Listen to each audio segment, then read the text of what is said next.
Hello again. Okay, this evening I want to talk about a couple of things. So I've been reading one of the books by Ashiana Dean. I believe it is called The Secrets of Amenti. I believe that's what this one is. Um, Again, here's another book that I really recommend.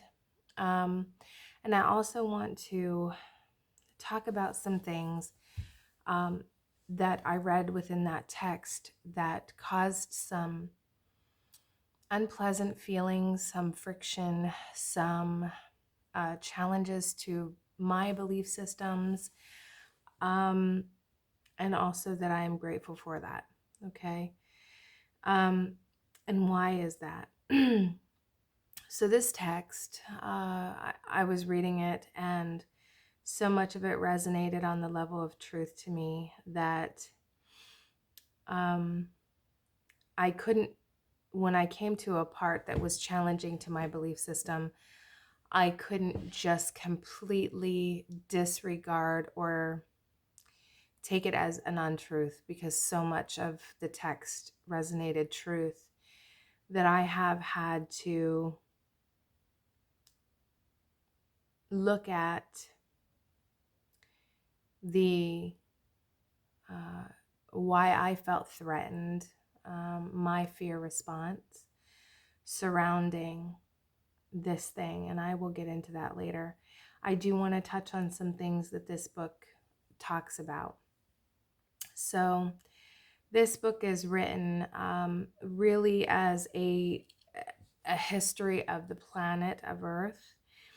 Um, Speaks much of civilizations that were here and predate our recorded history. Um, absolutely tons of truth within that. It speaks about the pyramid, the Great Pyramid of Giza, and how many times it's been rebuilt, um, and the wars that took place on this planet um, that caused its destruction. And it wasn't just the wars in particular, but it was how those wars affected the earth in such a way that major climactic weather issues occurred. Okay. So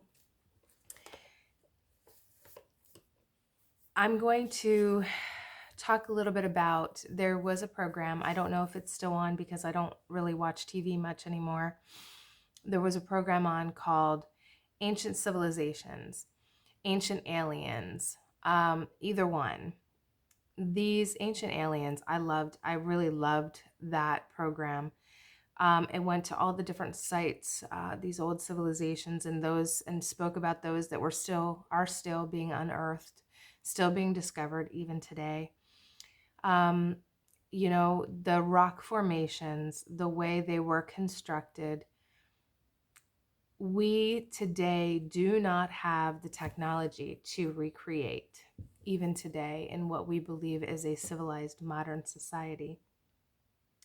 I will say that we are not civilized as long as we are still killing each other. Okay, it's as simple as that. We can't claim to be a civilized anything if we are still killing each other. So, on the level of higher consciousness and higher intelligence, that is not civilized. So, um, that was a little off tangent, but there you go. So, the next thing is, many of us who have asked those questions, well, so how were they made? And the way that was done was because at one time the humans that were inhabitants of this planet had technology that far supersede anything that we have available today. Those technologies were lost because there was a time when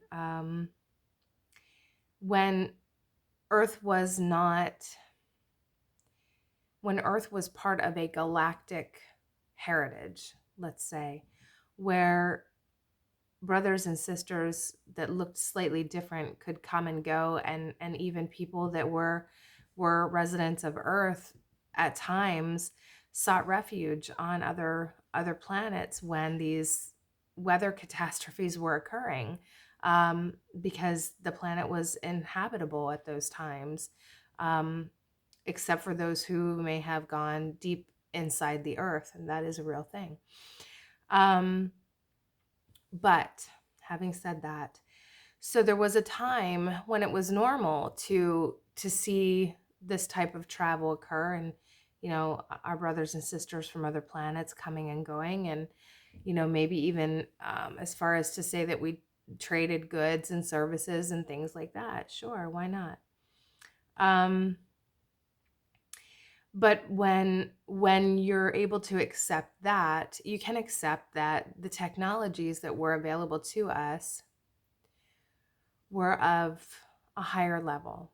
The way these rocks were relocated, that we can't even, again, cannot do today with the technology we have, is because they used certain types of technologies that altered the vibration of the individual, the particles within what we believe is solid matter, and they could make them, in a sense, defy gravity, or just kind of relocate them.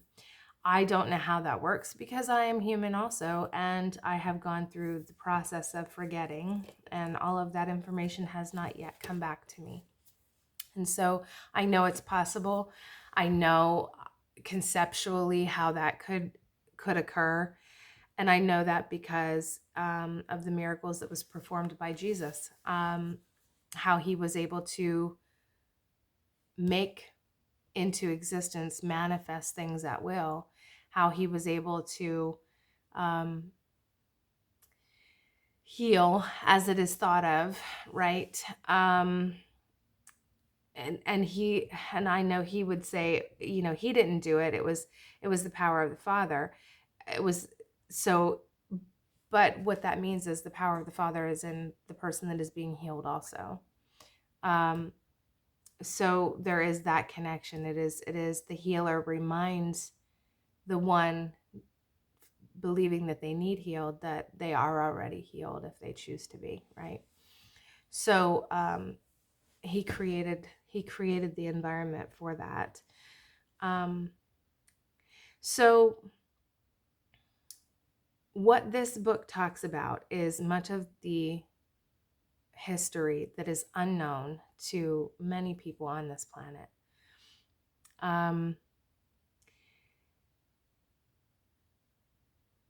To that point, this speaks about, I have spoken in other videos about the dumbing down process, or the veil of forgetfulness. And this book explains in a different way, on a different level, how that came to be. And it makes sense. So during some of these catastrophes, it has to do with our DNA and how our human race was seeded on this planet, how and even the Urantia book talks about this being an experimental world. So the human race, it seems that a majority of the population has been eradicated or wiped out several times due to either these climactic catastrophes that followed incidents of war or strife. But let's say that. So when one faction would seek to take power over or oppress another faction of people on this planet, there were negative side effects. Well, there were side effects, whether you see them as negative or not, right? So it's kind of the natural law. There is what we understand the word consequence. So, and what it means is there is an action and a reaction, right? Cause and effect. And I think cause and effect is a better way because it's less polarized. So the cause would be this conflict or desire to usurp power over others. There's the cause. And whatever acts were performed within that cause, the effect was, cataclysmic upheavals on this planet and also some other things. The other things would be, according to this text, some changes that were made to our DNA. Now, whether that was intentional or unintentional, some of it was things that had to be done to salvage the planet at times were directly affected the species on the planet, which would be the human race. So, and I'm going to continue from that point.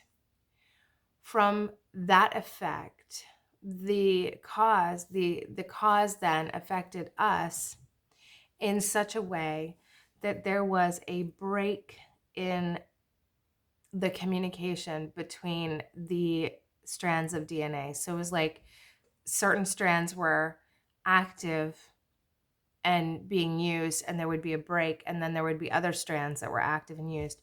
In that break between the strands that were inactive, the section that was inactive, what that did was it caused, in a sense, the world of polarity or duality that we live in. So from this point, we see aspects of consciousness that would be encapsulated within what we call the ego, or that of the world. Okay. And then we have our higher self, or the higher levels of consciousness that seem to be in something above and beyond material form. Okay. So we have this gap, and that was a frequency exchange, in a sense, that occurred because of these changes that were made to keep the planet from going into absolute destruction. So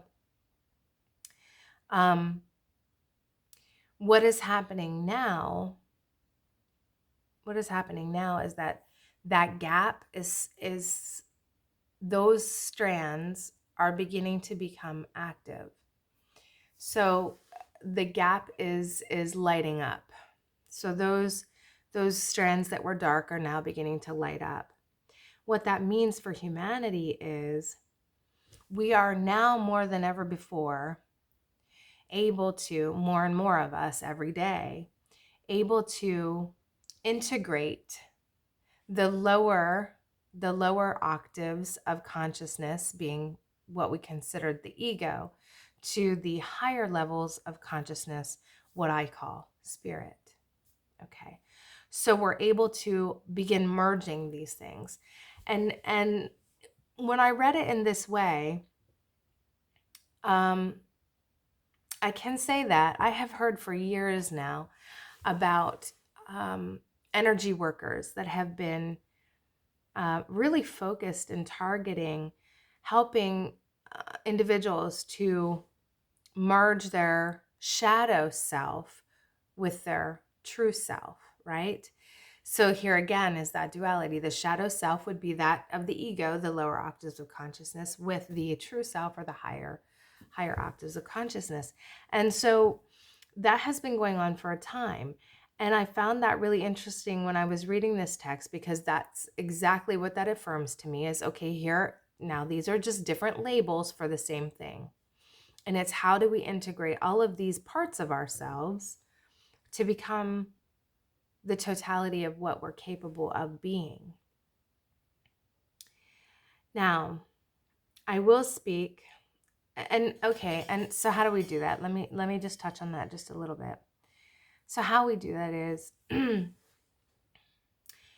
all of the videos that I have put out were to focus attention on who we really are as children of God, to focus attention on what God is, the attributes of the true God.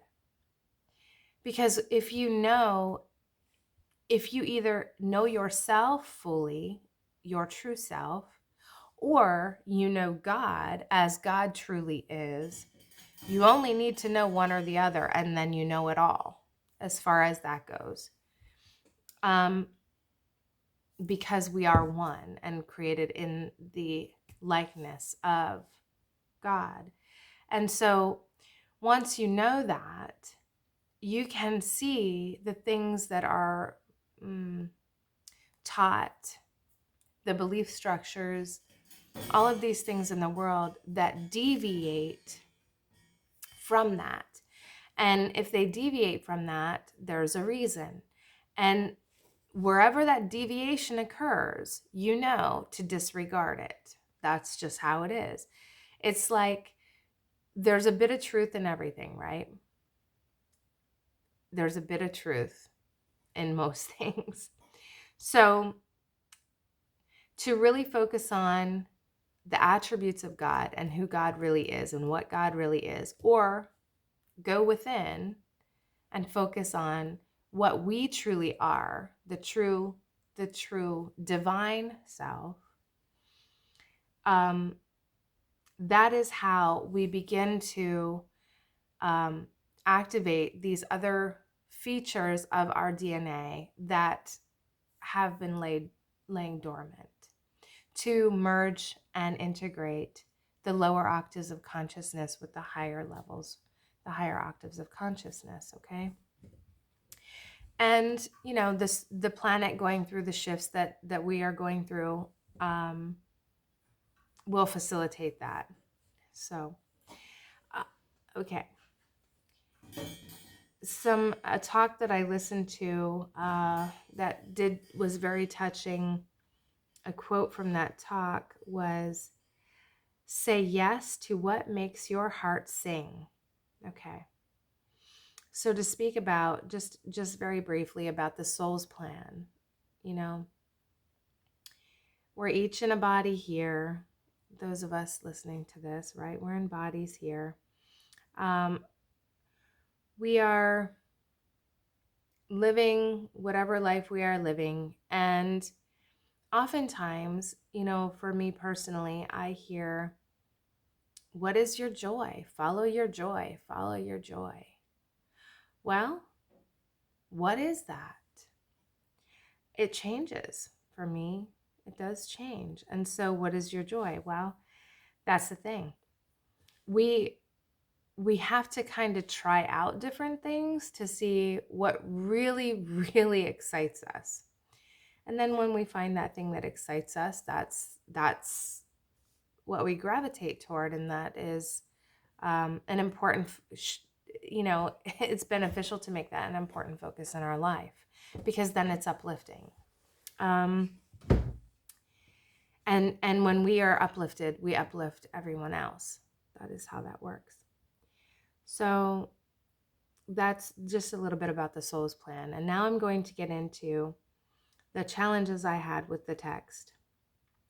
There came a point when the text spoke of some of it might have been Akhenaten, some of the Egyptian pharaohs, and the three Christs.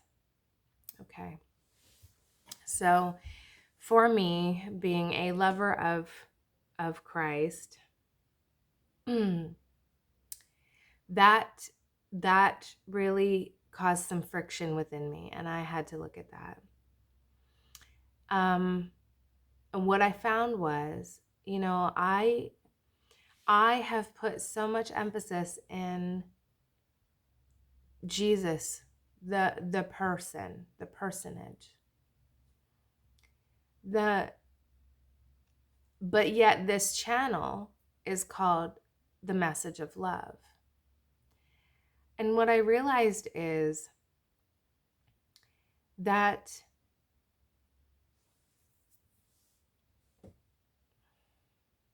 what someone else, if someone else says there were 3 Christs, I'm going to say there are a whole lot of Christs, because you and I are Christ. We are all the body of Christ. That Christedness is within all of us. That is the potential that we can reach. So it's here, right? That Christedness, that Christ-centeredness, that Christed self is available to each and every one of us if we align with it. Now, that does have to do with some of this, what I'm talking about, this gap in these DNA strands, this not being able to connect the higher and the lower. That has been a challenge, and it's probably going to be a challenge for people for a time. I'm going to say there are a lot more of us that are able to bridge that gap now, right? And then there's that, because just in saying bridge the gap in Christianity, that is a really big idea, that Jesus was the bridge for the gap. Well, there's your gap, right? It's that darkened area that's not active within the DNA strands, and Jesus being the bridge between them. The Holy Spirit is that higher level consciousness, or maybe in some Christian ideologies, the Holy Spirit bridges the gap. However you want to see it. I don't. So, but what is true on the level of 3D, the material plane, is that the birth of Jesus, the birth of many different, I don't want to say more special, because we are all special, but there have been, let's say, there have been certain souls selected to incarnate on earth in order to facilitate a shift to raise our awareness, or to allow this gap to be bridged, okay?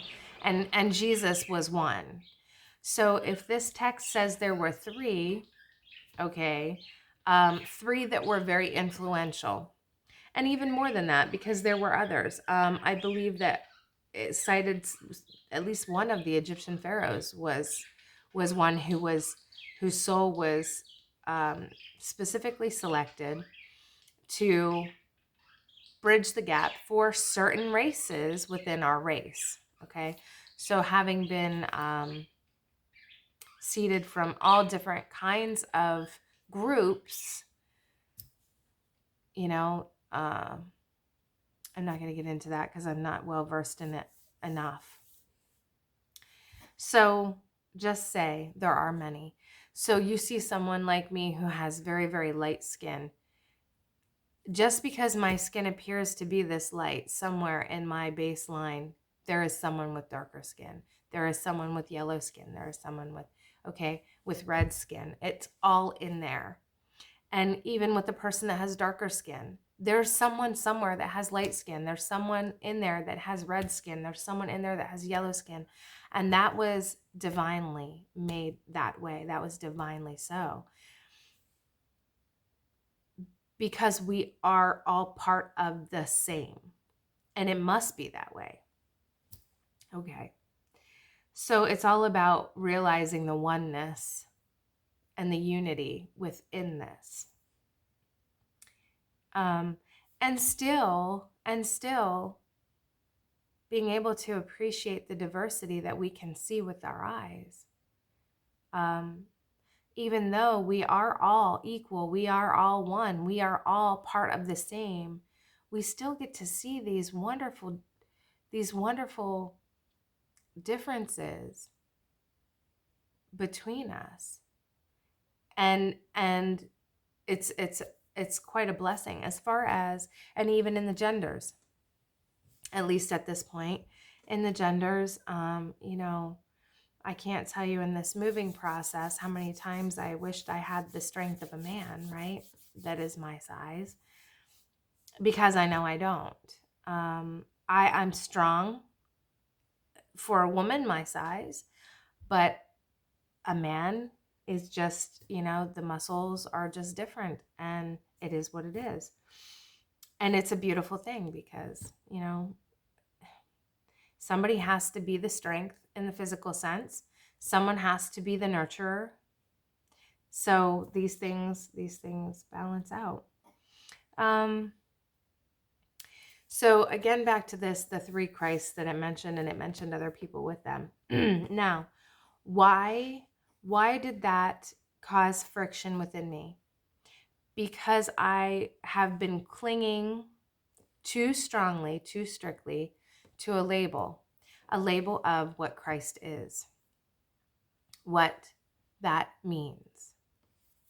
But then when I take a step back and I look at it and I'm like, well, how many Christs are there? There are a lot of Christs. There are a lot of Christs walking this planet. There's a lot of us.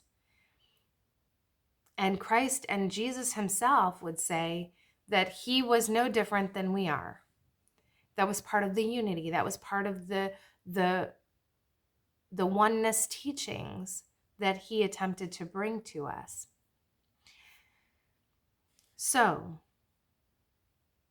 again, this is just a video of me saying we must continuously look at these things that we believe to be true. It doesn't matter. It doesn't matter how many souls were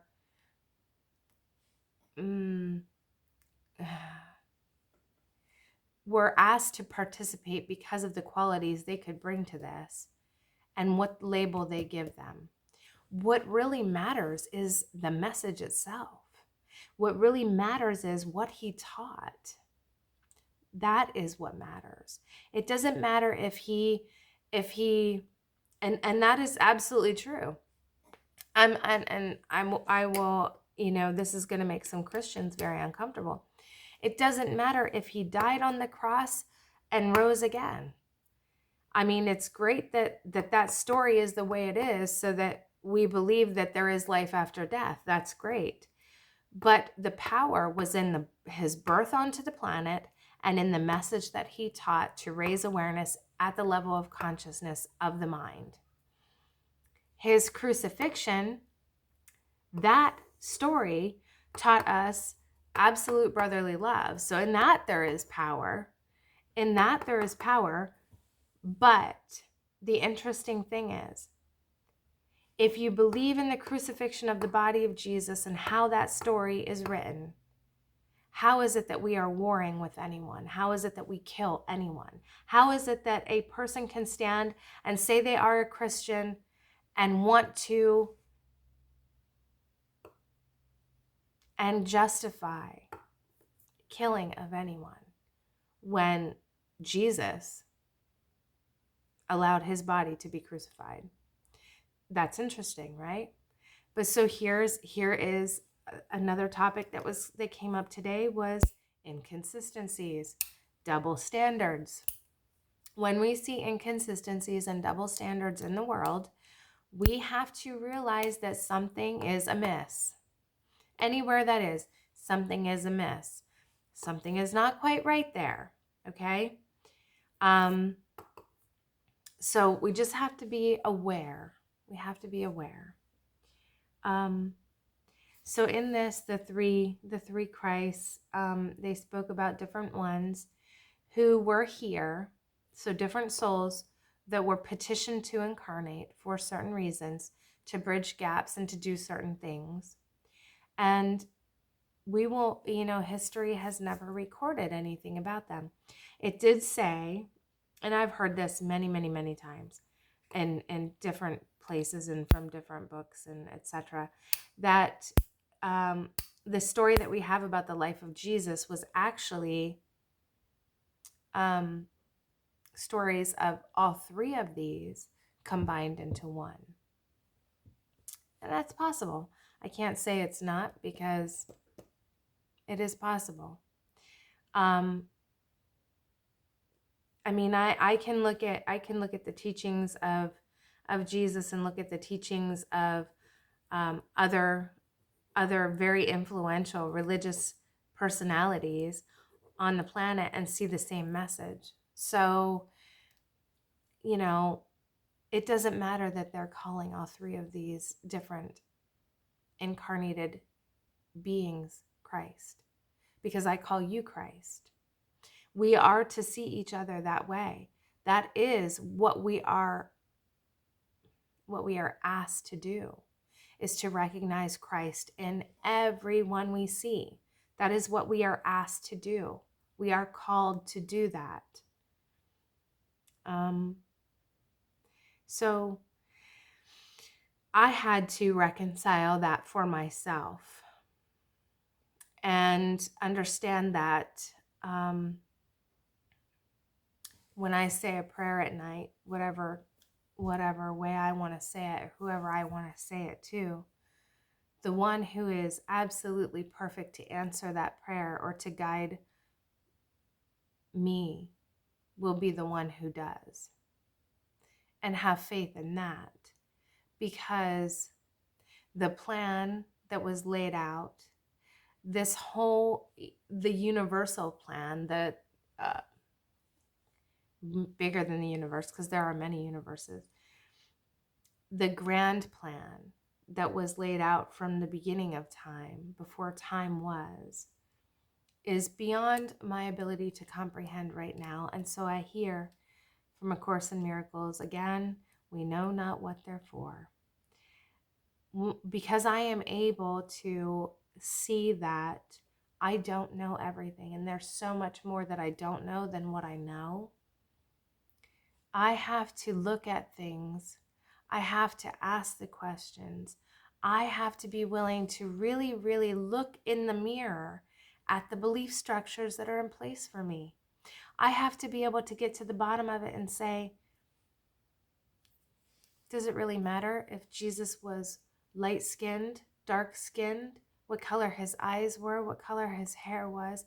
Does it matter whether he married, didn't marry, had children, didn't have children?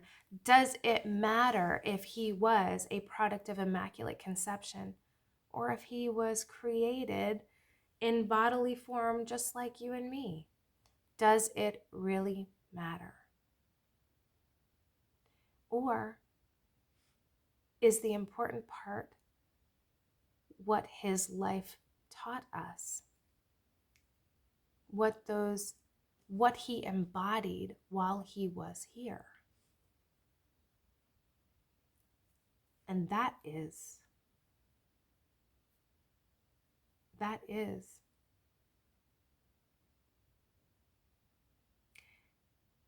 from this alone, if you can resonate with that, from that place, from this place of understanding that what matters is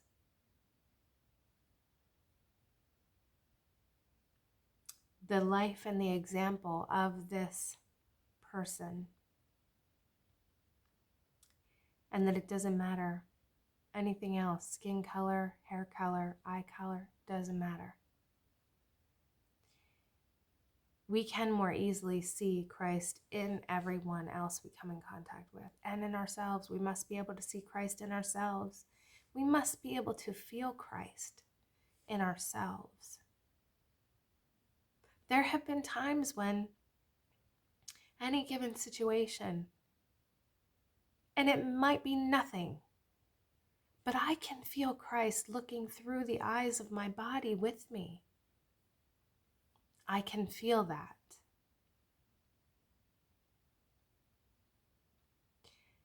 And that is my Christed self that is vibrating on that same level as the one I think of in my mind, the personage of Christ.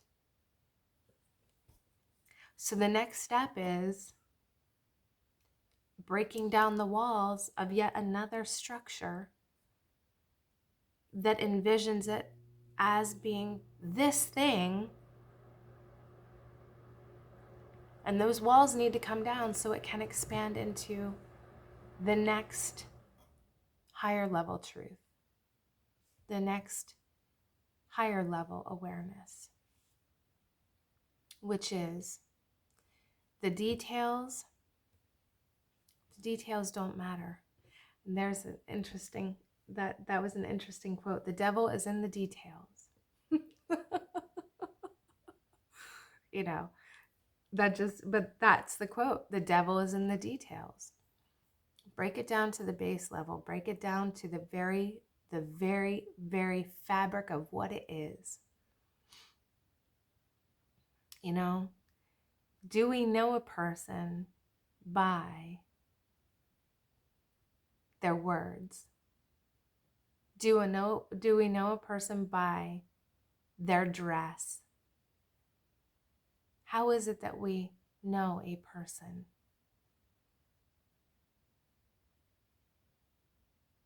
It is by consistency, isn't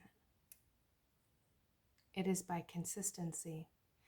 And consistency, or the lack of it, will indicate to me every time that something is amiss.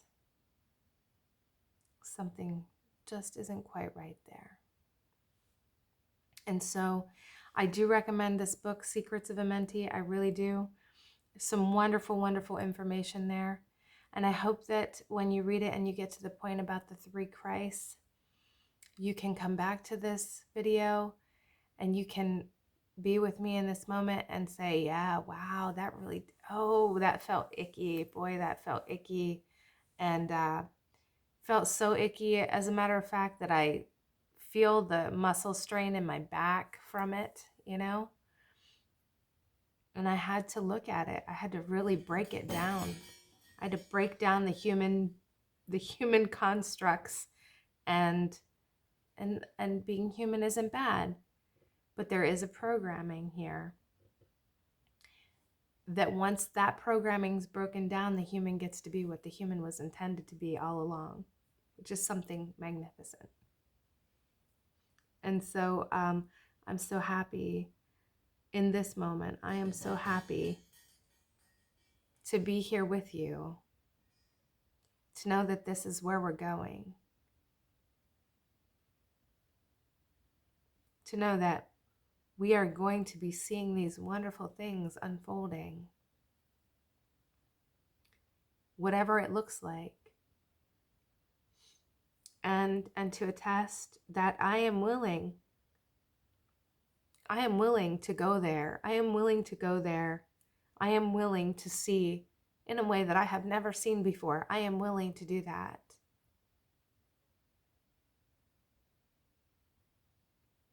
Because that is the strength and the courage of Christ.